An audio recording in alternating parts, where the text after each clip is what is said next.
আসসালামু আলাইকুম। Hello guys, কেমন আছেন আপনারা? আশা করি আল্লাহর অশেষ রহমতে ভালো আছেন। আজকে আমি আপনাদের সাথে একটি রেসিপি শেয়ার করব। রেসিপিটি হলো আলু দিয়ে দেশি মুরগির ঝোল।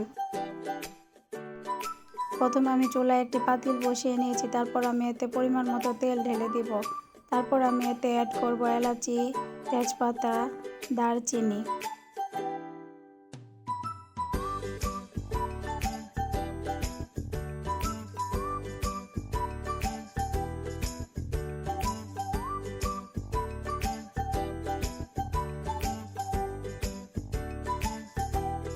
তারপর আমি দিব 1 চামচ পরিমাণ জিরা বাটা।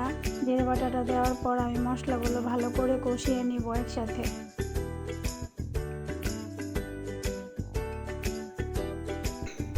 তারপর আমি এখানে পরিমাণ মতো লবণ দিয়ে নিব। তারপর আমি অ্যাড করব 2 চামচ মরিচের গুঁড়ো, 1 চামচ পরিমাণ হলুদের গুঁড়ো। মশলাগুলো দেওয়ার পর আমি আবার সবগুলো মশলা একসাথে ভালো করে নেড়েচেড়ে কষিয়ে নিব। আমি এখানে অল্প পরিমাণ পানি অ্যাড করব। পানি দেওয়ার পর আমি সবগুলো মশলা আরও 2 মিনিট ভালো করে কষিয়ে নেব। মশলা কষানো হয়ে গেছে, এখন আমি এতে মাংসগুলো ঢেলে দিব।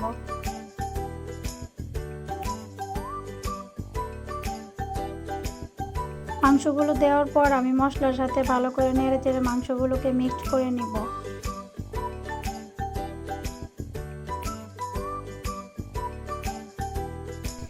মাংসগুলো ভালো করে কষানো হওয়ার পর আমি এখানে আলু অ্যাড করব। আলুগুলো দিয়ে আমি আবার ভালো করে মাংসের সাথে নেড়েচেড়ে নিব।